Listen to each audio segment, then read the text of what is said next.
Bonjour aux lecteurs de notre chaîne YouTube et au monde du forum de rcmag.com. Alors on est dans ma mezzanine, hein, je suis sur ma série de vidéos pour vous présenter un peu entre guillemets mon petit musée perso qui est malgré ce que beaucoup peuvent penser, il est assez modeste. Il y en a qui ont des collections de délires et qui sont bien mieux état que moi, bien mieux rangées, tout ça, mais sauf qu'elles sont un peu secrètes. Voilà. Donc ça, s'il y en a un qui un jour qui veut la présenter, je suis prêt à me déplacer.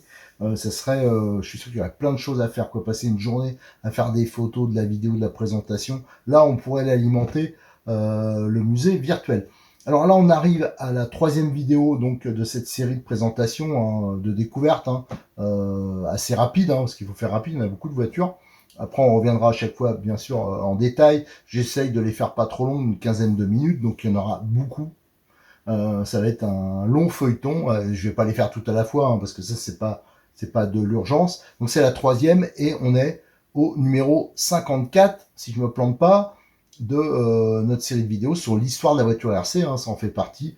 Je rappelle que de temps en temps, j'essaye de vous publier des vidéos sur ça, hein, sur les techniques anciennes, sur les voitures, les revues, les championnats, enfin toutes les choses qu'on peut trouver sur l'histoire de notre loisir. Alors sur cette vidéo, je tourne les génériques après, hein, j'ai déjà tourné le truc. Alors je vais vous présenter la boîte. Donc là on est sur les boîtes actuellement.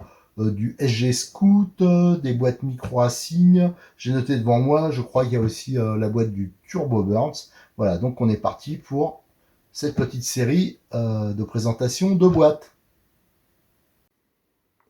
Donc on va continuer avec encore des boîtes, hein. Je crois que c'est les dernières que j'ai dans le grenier. Après, on attaquera celle de la mezzanine. Parce qu'à vrai dire, les boîtes, il faut essayer de les conserver si possible. Voilà, pas trop exposées à la lumière, parce que autrement les couleurs, hein, surtout par exemple ce type de boîte qui a beaucoup de couleurs, ça devient vite hyper palo. Celle-là, on a déjà perdu quelques-unes, donc j'essaye de les mettre d'un peu les planquer. C'est un peu aussi le cas pour cette Ligier, mais c'est vrai que les décorations Tamiya, elles tiennent bien le coup. Alors là, j'ai combien de boîtes à vous présenter? Là, on va voir le Turbo Burns ici, le Samba. Ça, c'est une voiture qui est le Scoot plutôt, qui est une voiture hyper originale. Et on a, si je compte bien, 5 boîtes Micro Racing, plus cette Ligier Mugen Honda JS41. J'ai regardé, hein, sur le côté de la boîte syndiquée. La date, c'est 1995, donc ça commence à dater un peu. C'était un châssis, je ne me rappelle plus là-dessus. Alors que je regarde, ah oui, c'est déjà un F103 RS. Donc c'est des châssis qu'on a eu jusqu'à récemment, vous voyez, hein, je vous montrerai, hein, parce que la voiture, bah, je crois qu'elle est dedans, vu le poids, doit être dedans. Donc il y a un différentiel, alors je pense que là il est peut-être à bille, mais souvent il était à pignon.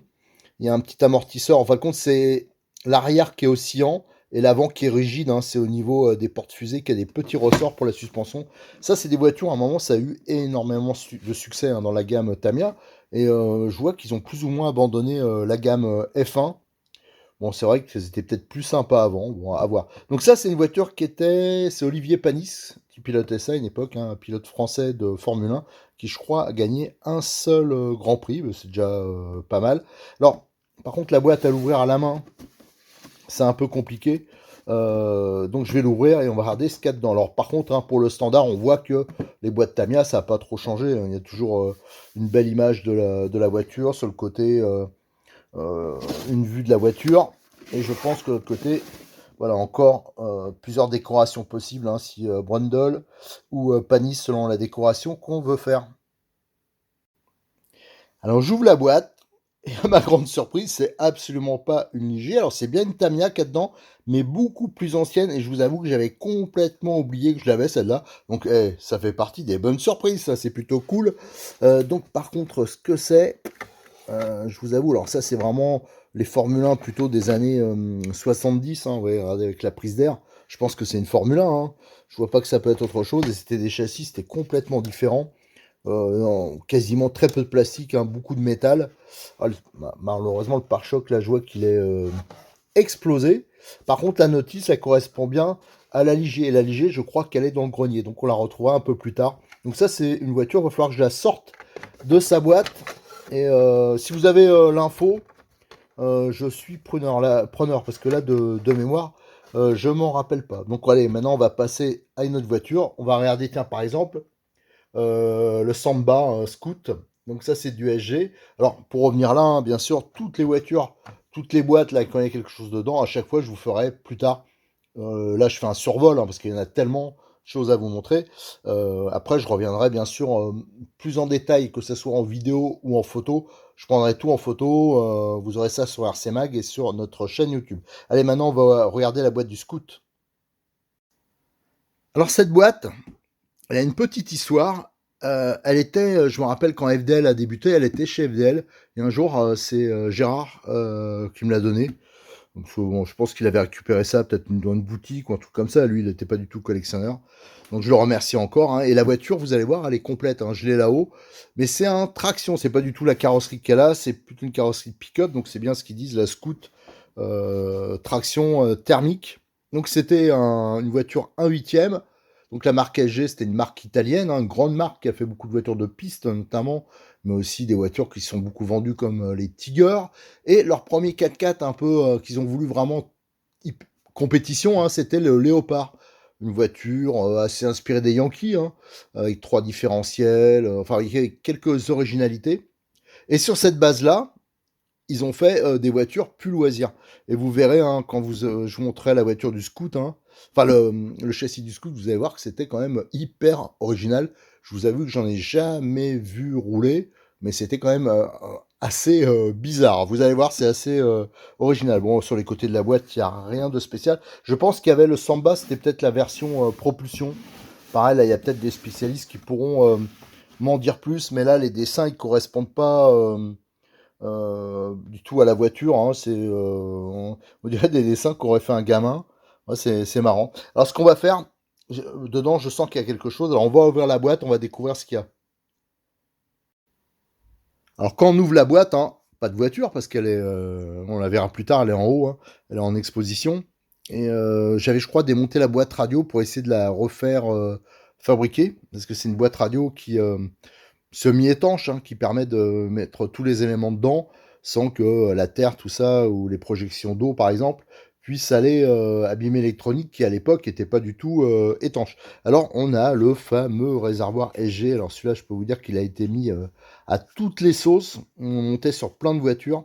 Et souvent, sur les voitures de collection, ben, il est abîmé. Pourquoi? Parce que ici, on voit au niveau de la fixation, c'est un peu spécial, hein, il y a très peu de matière, donc ça faisait un peu souple, et des fois ça se déchire ici. Souvent ça a été massacré au niveau du bouchon, parce que c'est vrai qu'il fermait pas très bien. Et là, vous voyez, il y avait un décrochement là, ça c'était pour les tringleries, c'était surtout sur les voitures de piste. On voit qu'il y a une notice, alors celle-là, à quoi elle correspond cette notice? Tiens, je regarde vite fait. Elle est en italien. Ah, regardez, à l'époque, il faisait des petits dessins. Ouais, ça, je trouve ça génial. Tiens, ce serait peut-être sympa de reprendre ça. Peut-être, pourquoi pas, sur des t-shirts, des trucs comme ça. Ça, c'est vraiment sympa. Regardez, pour un gars qui aime bien le thermique, il y a des bons trucs à faire. Et là, tiens, alors ça, je sais pas si c'est le traction, mais regardez comment ça se démarrait. Là, on le voit bien, on démarre avec un lanceur d'avion, il y avait un cône, et le moteur, il est posé sur le train avant. C'est quand même plus que original.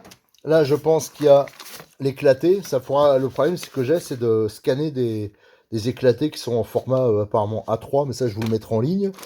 Et là, on a des éléments comme, c'est d'origine, hein, les supports moteurs avec toute la visserie. C'est des supports moteurs universels qui sont réglables. Là, on a tout le système d'embrayage. Regardez, ça, c'est le cône de démarrage. Il y a le petit plan qui correspond. Et là, il y a la cloche d'embrayage spécifique qui est sur une cage à aiguille et qui pour entraîner la grosse courroie. Ça, on dirait une courroie comme il y avait sur le train arrière des SGM K2, Columbia, tout ça. Voilà. Donc ça, c'est l'embrayage spécifique. Et là, qu'est-ce qu'on a? On a le kit tringlerie. Voilà, tout le kit tringlerie et un autocollant SG.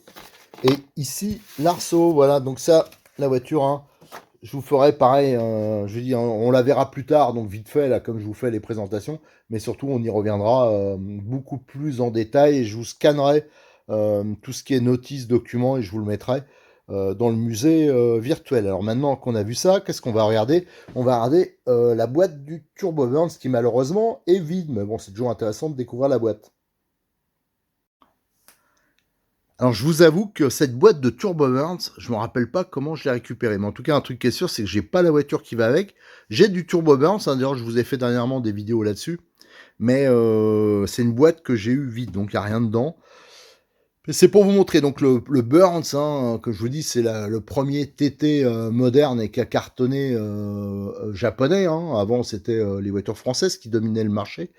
Et là, ça a changé. Et le Burns, hein, ça a été le début pour Kyosho du carton qu'ils ont fait en TT 1/8. Donc il y avait quelques différences avec le Burn, ça je vous ai déjà fait des vidéos, hein, j'ai dit, mais il y avait notamment les amortisseurs options, les supports qui étaient différents avec plus de points d'ancrage. Il y avait d'origine le support d'aileron qui était en option sur le Burns, la carrosserie qui était différente, l'échappement qui est différent, les jantes, les pneus, enfin voilà, il y avait pas mal de changements. D'ailleurs on les voit sur le côté. Là les triangles qui étaient plus longs aussi, voilà, donc le réservoir aussi qui changeait. Voilà, donc il y avait quelques changements et tout ça, je vous le détaille actuellement sur une série de vidéos. Alors là, j'ai commencé par le Burns, mais je vais vraiment passer en détail. Je les dépouille. Les voitures que j'ai, en Kyosho, je les ai, enfin, je suis en train de les dépouiller au fur et à mesure. Et comme ça me permet de vous mettre les photos comparatives entre les diverses évolutions, enfin, pour s'y retrouver. Donc vous aurez pas mal de choses sur le Turbo Burns. C'est le but. Après, c'est au moins d'en remonter un de chaque version sans rentrer dans les versions Turbo Burns. Enfin, il y a eu des versions World, des versions dans la gamme Kyosho. À chaque fois, ils sortaient des évolutions. Je ne vais pas rentrer dans ces détails-là parce qu'après, ça devient un peu le délire. Mais au moins faire une voiture de chaque. Moi, j'aimerais bien avoir un Burns, un Turbo Burns, un Inferno, tout ça qui soit en bon état. Alors, à noter que Cyril de Model X34, depuis pas longtemps, il vous propose la carrosserie du Turbo Burns. Donc ça, j'avais eu une carrosserie neuve. Alors donc, on a pu lancer par son intermédiaire. Là, en production, et ça c'était très bien parce qu'il y avait l'Inferno, il y avait le Burns, il y avait le MP5, MP6, mais il n'y avait pas le Turbo Burns, et ça manquait. Allez, maintenant, on va finir cette vidéo-là hein, par... là, il y a un peu de boulot. Je pense que le quart d'heure, je vais l'exploser. J'ai donc 6 boîtes de Corsair, je crois, 5 ou 6. Enfin, Corsair Micro Racing. Et on va regarder ça parce qu'à chaque fois, c'est plus ou moins la même base de boîte. Mais il y a quelques autocollants, une petite déco qui change. Voilà, ces boîtes Micro Racing, hein, vous voyez, à chaque fois, il y avait blanche, une bande noire. Et les petits changements qu'il y avait, c'est par exemple celle-ci, c'est le même genre, mais on voit Evolution 2, donc c'est un Corsair.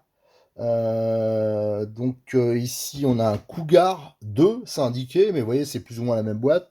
Et là, ce que c'était un Corsair 4.2. Donc, on va regarder dans les boîtes, mais je vous dis tout de suite, j'ai récupéré les boîtes, mais dedans, il n'y avait rien. Alors, j'ai mis des pièces, il y a peut-être des éléments de voiture. Ça, on va le découvrir aussi, parce que ça fait quelques années que ça n'a pas bougé. C'est au-dessus, ça fait des choses que j'ai trimballées dans la baraque au fur et à mesure des travaux, il va falloir que je fasse un peu de tri. Alors cette première boîte qui a marqué Buggy 347 At. Alors ça je sais, ça vient de l'usine Micro Racing, enfin de l'usine. C'est-à-dire que quand ils ont fermé, ils ont revendu ce qui restait, notamment à Dominique, enfin il y en a pas mal, je sais pas exactement qui est-ce qui avait racheté le stock, mais ils avaient pas mal d'éléments. Notamment des boîtes, des notices et énormément de pneus. Je pense qu'il en a encore, Dominique. Enfin voilà, ils ont récupéré ça à cette époque et il y avait quelques pépites. D'ailleurs, je vous ai mis dernièrement, j'ai remis à jour la page du musée virtuel Micro Racing et j'ai mis pas mal de voitures de Dominique, là, des 6.6, des pick-up, enfin des choses comme ça. Et je vous invite à aller voir, c'est assez original. Allez, maintenant, déjà, on va commencer par ouvrir cette boîte. Alors, il n'y a pas grand-chose à vous dire, mais il y a des choses intéressantes. Là, on a une jante toute neuve. Alors ça, je pense que ça montait sur les Coyotes, mais ça montait aussi sur les Micro Racing Cruise. Voilà, sauf que c'était couleur argent. Alors ça, c'était des jantes, voilà, c'était comme ça. Hein. C'était du petit diamètre au début des voitures. C'était le même diamètre que les voitures de piste. Parce que souvent, ils réutilisaient des jantes de voitures de piste. Et la fixation, vous voyez, c'est un tout petit moyeu. C'est même plus petit peut-être, il faudrait que je le mesure, que ce qu'on a sur les 1/10 actuels. Et là, il y avait un circlips pour tenir la roue. Alors je peux vous dire, c'était chaud déjà, ça s'emmanchait pas bien. Et les pneus, on n'arrivait pas à les coller là-dessus, on n'avait pas les cols comme maintenant. Alors souvent on décollait, enfin c'était un peu l'horreur. Ça, c'est des pneus tout neufs. Et ça, regardez, ça, c'est des pneus hyper sympas. C'est des pneus un peu circuit, mais en mousse, moulée, je pense. Voilà. Donc ça, c'est... ouais, il y a même la référence pneu avant.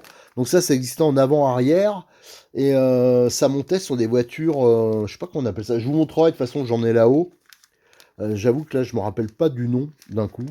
C'était des voitures avec un châssis baignoire, là, en Lexande, et une carrosserie type un peu les F1, là, cigarettes des années 50. Je sais pas comment expliquer ça, mais vous verrez, c'est assez original. Et ça, donc ça, c'est les pneus avant. Ça, c'est pneus arrière de buggy. Alors ça se faisait vraiment dans les années, à la fin des années 70. C'est les premiers pneus TT, c'était ça, en fin de compte, hein. Donc ici, on avait la gorge pour la courroie, parce que c'est une courroie qui entraînait la jante. Et on avait les pneus qui étaient moulés, les pavés. Et donc, c'est de la mousse moulée. Voilà. Vous voyez, c'est là, on risquait pas d'avoir des problèmes d'insert, hein, c'est sûr. Bon, c'est un peu spécial. Là, on est toujours en petit diamètre. Donc, on retrouve les mêmes jantes, hein, mais d'une autre couleur. Ça aussi, c'était sur un micro racing. Et c'était l'ancêtre du cruise. Alors là, je vous avoue que d'un coup, là aussi, j'ai un trou de mémoire. Mais je vous le montrerai. Ça, malheureusement, ça, c'était un trou. Mes gros regrets. Une fois, je trouve une voiture, je crois qu'elle était en Suisse. Je la commande sur eBay, mais je peux vous dire qu'il y a très très très longtemps, hein. Et la voiture, elle était censée nickel. Quand je la reçois, bam, le porte-fusée et le cardan homocyclique qui était pété. Et depuis, bah, j'ai jamais vraiment bougé, touché au truc. Mais là, ça peut vous montrer. D'ailleurs, tiens, bah, quand je vous montrerai la voiture, si quelqu'un avait ça pour me dépanner, ce serait cool. Mais les pneus, regardez, tout neuf, ça c'était les pneus de l'époque, donc qui étaient sur des jantes petit diamètre. C'était des pneus ballons, hein, donc on mettait rien dedans et ça permettait d'avoir un amortissement parce que les voitures de l'époque, bien sûr, l'amortissement n'était pas fantastique. Et ça, je viens de le voir en ouvrant. Je crois que c'est Frédéric Lapère qui me l'a offert. Si je me trompe bien, c'était une pompe de graissage. Alors, ça, je vous montrerai aussi, mais sur les Corsair, les Cougars plutôt, il y avait des fusées aluminium avec des inserts laiton, avec des points de graissage. C'est-à-dire qu'on pouvait graisser pour les roulements. Et ça, c'était, on remplissait, je pense, de graisse ou d'huile, je sais pas. Et ça permettait de faire le point de graisse. Alors, c'était quand même assez original. Et Frédéric Labert, on s'était rencontrés. C'est un gars qui est hyper sympa, qui est du club de Grenoble. Alors, je sais pas s'il est toujours impliqué dans le club de Grenoble. Il faisait le comptage pendant longtemps. Et il a été champion de France 4-2. Et il y avait une saison, on avait roulé ensemble, bah, il m'avait grillé sur la fin du championnat de France. Et il roulait sur Micro Racing à l'époque. Moi, je roulais avec un Burns. Et voilà, bon, on était bien sûr en très bons termes. Et comme il savait que je collectionnais, une fois, il m'a passé ça, hein. Donc, c'est la pompe à graisse Micro Racing. Ça, je pense que c'est. Ça faudra que je regarde, que j'ouvre tout ça pour montrer. Parce que c'est quand même assez original. Allez, maintenant, on va ouvrir une autre boîte. Alors, celle-là qui était marquée Corsair 4.2, qu'est-ce qu'il y a? Ben là, il y a tout sauf du Corsair 4.2. Et en fin de compte, c'est quand j'étais môme, enfin, j'ai toujours aimé les maquettes. Et je me suis dit, bah, un jour, quand j'aurai le temps, bah, je me referai un peu de maquettes. Alors, ça, c'est des maquettes qui doivent dater de Méthusalem et que j'ai accumulées. Alors, comme j'adore les zingues, la plupart, bah, c'est des avions. Voilà. Donc, et pendant des années, j'ai accumulé ça. Et bien sûr, bah, j'ai pas refait de maquette. Donc j'ai ça, des Matchbox, je sais même pas si ça existe encore. Le Stuka, voilà, donc j'ai des maquettes de zinc. Voilà, ça c'est pas courant, P70. Là, qu'est-ce qu'on a encore un P39. Et là, qu'est-ce que je vois? Alors là, pareil, c'est la grosse surprise. Et vous voyez, en fin de compte, l'avantage de faire ces vidéos, c'est que je découvre des choses. Il y a une moto de chez Gropner. Alors, son nom, je ne me rappelle pas exactement. Dans quel état elle est? Alors, vous voyez, il y avait le pilote. Ah bah là, il y a le scotch, là, ça je veux dire, de toute façon, ça sert à rien. Et il y avait cette moto là, électrique. Alors, c'est pas une Electra Rider ou un truc comme ça. Ça doit être ça. Alors, les spécialistes, hein, ils vont tout de suite l'identifier. Et je crois, je vois l'autocollant Kyosho. Donc, je pense qu'à la base, parce que Gropner, en fin de compte, c'était un distributeur. Et comme Rob, il distribuait des produits qui étaient fabriqués par Kyosho, mais sous leur nom. Alors là, vous avez la moto avec la combinaison de l'époque, les gants, regardez, les petits ressorts pour tenir les... Bah, ça, va falloir vraiment qu'on bosse dessus, que je vois, bah, doit manquer la visière. Ah, bah, malheureusement, depuis, avec les années, là, les plastiques, tout ça, je vois qu'il y a de la rouille. Donc ça, c'est une moto qui mériterait une grosse révision. Donc c'était une moto électrique, ce qui était quand même assez exceptionnel, parce que je peux vous dire que les voitures électriques, hein, c'était quand même pas légion. Ça date vraiment des années 80, et je pense plutôt des débuts des années 80. Donc on va, avec un cerveau Rob S171. Alors ça, c'est pas courant. Et là, on voit, je sais pas si on l'aperçoit là, le variateur mécanique. Alors ça, je pense que ça vaudra le coup un jour de faire une vidéo que là-dessus. Alors, va falloir vraiment que je prenne des infos avant parce que j'espère que les pneus, tout ça, c'est pas pourri.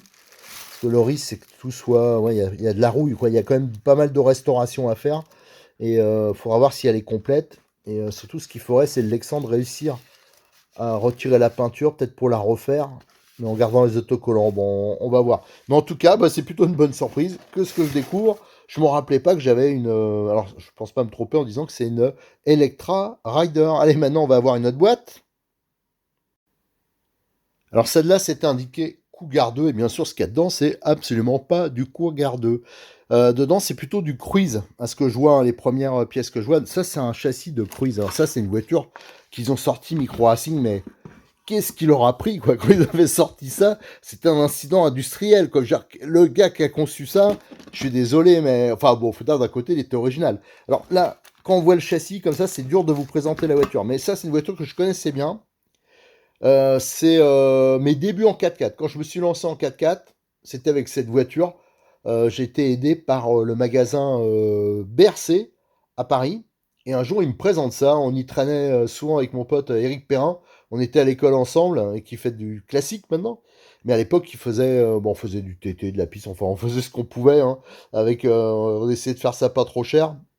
Et ils avaient sorti cette voiture, donc qui avait un châssis, vous voyez, en U, hein, un profil en U. Et tout ce qui est triangulation, ça se fixait dessus. Ici, le moteur, on démarre avec un cône. Ouais, il était donc dirigé vers l'arrière. Un cône comme les moteurs d'avion. Et l'échappement était donc sur le côté. Je me rappelle que pour rendre ça à peu près étanche, on mettait une bouteille une demi-bouteille d'eau, quoi, hein, qu'on coupait en deux, voilà, qu'on fixait dessus. Et là, il y avait donc un coupe conique et une grande courroie qui partait de l'avant à l'arrière pour faire la transmission. C'était un 4x4. Des cardans homocinétiques coulissants, des petits amortisseurs, quand on voit la taille, il y avait 2 gouttes d'huile dedans. C'était quand même des différentiels à billes qui lâchaient très rapidement. Alors donc souvent on roulait sans différentiel. Ouais, c'était quand même spécial. Mais le pire que je me demande si mes meilleurs résultats en 4x4 à l'époque, je les ai pas fait avec ça. J'avais été champion de ligue avec ça quand même. C'était un miracle. À l'époque, j'avais dû avoir la grâce qui était tombée sur moi parce que franchement, c'était une voiture. Heureusement que je venais du 4-2, que j'avais fait beaucoup de 4-2. Enfin, moi à l'époque, on n'avait pas trop le choix. Donc les voitures dures à maîtriser, ben, on arrivait à se débrouiller. Mais niveau fiabilité, enfin, ça c'était une voiture pour bricolo. Alors le reste, alors ça c'est vraiment une voiture que j'aimerais bien un jour. S'il y a une voiture que j'aimerais bien avoir dans ma collection, parce que j'ai tellement de souvenirs avec le Cruise, malheureusement j'avais du matos, mais je m'étais fait cambrioler quand j'habitais Joinville-le-Pont. J'avais stocké tout dans le garage, dans des cartons. J'étais en train de déménager et on m'a tout volé. Donc ça veut dire tout le matos de modèle réduit que j'avais avant la fin des années 90, ben, tout avait disparu. Et notamment, j'avais gardé mes Cruise. Et ça, j'ai retrouvé quelques pièces à droite et à gauche, mais pas de quoi reconstruire une voiture. Là, on a des pneus avant de buggy moulés, toujours le même principe, hein, c'est de la mousse moulée. Voilà, alors ça c'est pour des voitures qui sont plus anciennes. Hein. Là, qu'est-ce qu'on a? On a une cellule arrière et un diff à billes. Voilà, ainsi que l'embrayage d'un Cruise. Alors vous voyez, c'est en alliage de laiton, avec une couronne plastique pour la courroie. Et ici, c'est la cellule, soit c'est l'avant, ça je pense. Voilà, ça c'est plutôt l'avant. Voilà. Ensuite, on a des amortisseurs Kyosho, là. Voilà, donc souvent, ça bidouillait avec des amortisseurs d'autres marques. Alors ceux-là, je vais les remettre sur un Kyosho, enfin, je pense à les récupérer. Et là, on a des pièces, de la triangulation, voilà, des sorties de diff, des cardans. Ouais, j'ai des morceaux de la voiture, mais j'ai pas tout. Là, les roulements, regardez la taille des roulements par rapport à mon doigt. C'était énorme. Ça, c'est quoi? C'est encore des pièces. J'avais tout nettoyé, hein. J'avais une épave et j'avais réussi à récupérer. Ça, c'est un diff arrière. On voit avec la couronne conique qui s'usait à vitesse grand V. Les tout petits amortisseurs, là. Ah, ça me rappelle plein de souvenirs. Et la courroie, voilà, la courroie de transmission. Alors cette courroie, je peux vous dire, il en fallait 2 parcours, c'est un minimum. Hein. Si elle pétait pas, c'était tout petit. C'était de la même taille que sur une voiture de piste, un huitième maintenant, et encore, limite petit, et là c'est renforcé. Et sur un TT, ça pétait, quoi. Ça tenait pas le coup. Et là, on a les pièces,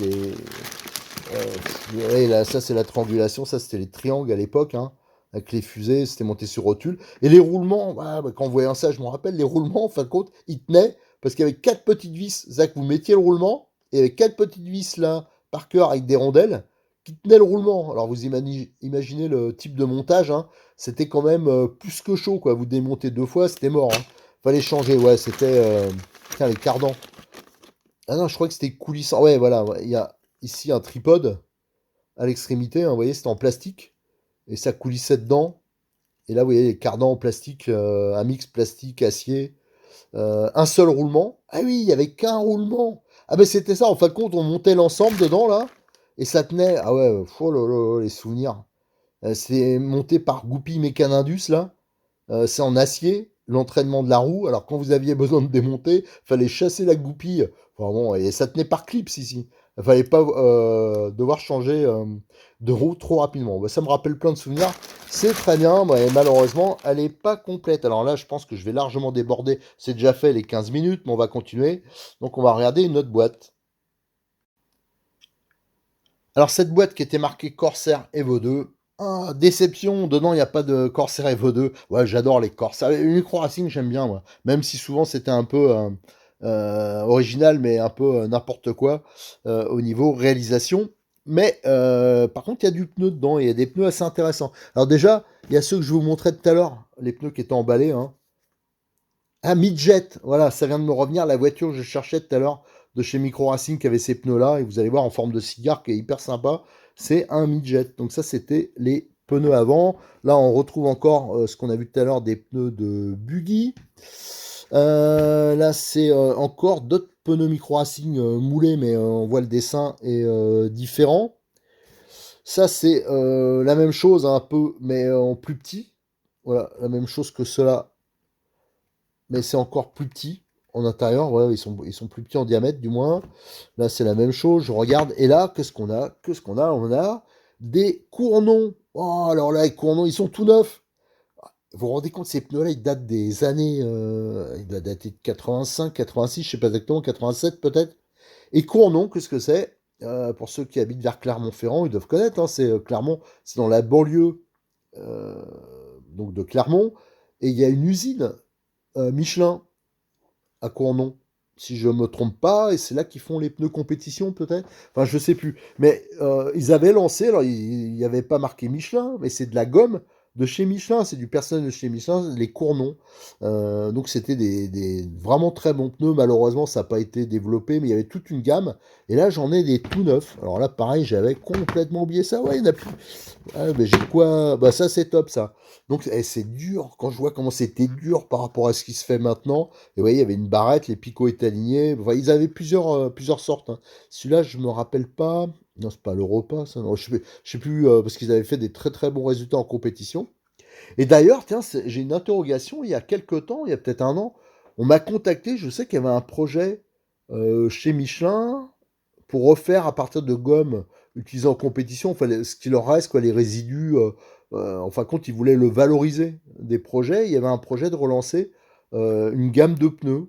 Bon, ça, j'ai pas eu de nouvelles depuis. Bon, peut-être que ça s'est pas fait parce qu'en fin de compte, c'était des concours internes. Tiens, ça, j'aimerais bien avoir des nouvelles. On m'avait un peu interrogé sur les perspectives de marché, tout ça. Alors, moi, j'étais peut-être pas le mieux placé pour ça, mais je trouvais l'idée originale. Bon, bah là aussi, encore une fois, je suis content. Allez, il nous reste une boîte à découvrir. Alors, la dernière boîte, elle est indiquée Buggy Fun. Alors, ça, Buggy Fun, j'en ai un là-haut, donc je pourrais vous faire découvrir, hein. C'était un buggy qui était sur base Coyote et qui est sorti, je crois, vers en 88, 89 peut-être. Ça pourrait, pareil, faire des recherches, hein. Donc, c'était une voiture économique, mais avec un look hyper sympa. Et là, par contre, c'est des ailerons, et je pense que c'est des ailerons SVM. C'est des ailerons qu'on avait sur les chronos qui étaient donc moulés comme ça et qu'on voyait sur plein de voitures. Il y en a plein qui utilisaient ces ailerons, hein. À une époque, ça avait beaucoup de succès. Alors, je vois que j'en ai quelques-uns et ça, c'est plutôt pas mal parce qu'en plus, j'en ai des verts, j'en ai des bleus. Voilà, alors là, ça, c'est super. Voilà, bon, des ailerons. Donc on a de quoi faire. Et là, je vois qu'il y a une antenne fouet, parce que ça se faisait beaucoup. C'était des grandes antennes métalliques comme ça, attention les yeux, qu'on avait sur les voitures. Voilà, on va donc terminer là-dessus. On a vu toutes les boîtes micro racing. Je pense que j'ai largement débordé sur mes 15 minutes. Donc on va arrêter là. Et je vais tout de suite relancer une autre vidéo à la suite. Je vous dis, il y en aura beaucoup. Parce que j'ai beaucoup de choses à vous montrer. Et en plus, moi, ça me fait plaisir parce que au début, j'étais parti, je me dis, ouais, ça me fait un peu galère parce que ça va me faire perdre du temps. En plus, ça m'embête, les voitures, elles sont pas nickel, tout. Ça. Mais en fin de compte, je découvre comme vous, en gros. Je découvre des fois, il y a tellement longtemps qu'il y a des boîtes qui sont fermées, que je découvre ce qu'il y a dedans. Et ça, c'est plutôt pas mal. Donc, ça me donnera l'occasion de refaire un rangement, de retrier ça et sûrement de compléter certaines voitures. Allez, à très bientôt sur notre chaîne YouTube et n'hésitez pas à venir nous rejoindre sur le forum de RC Mag, que vous soyez amateur de voitures modernes. C'est le principal de nos sujets, mais aussi si vous aimez le vintage, tout ça, n'hésitez pas à nous rejoindre et à nous donner un coup de main. J'essaye de relancer, comment dire, la rubrique vintage, à faire notre petit musée, tout ça. Donc j'ai besoin de vous, de votre bonne volonté. Allez, à bientôt.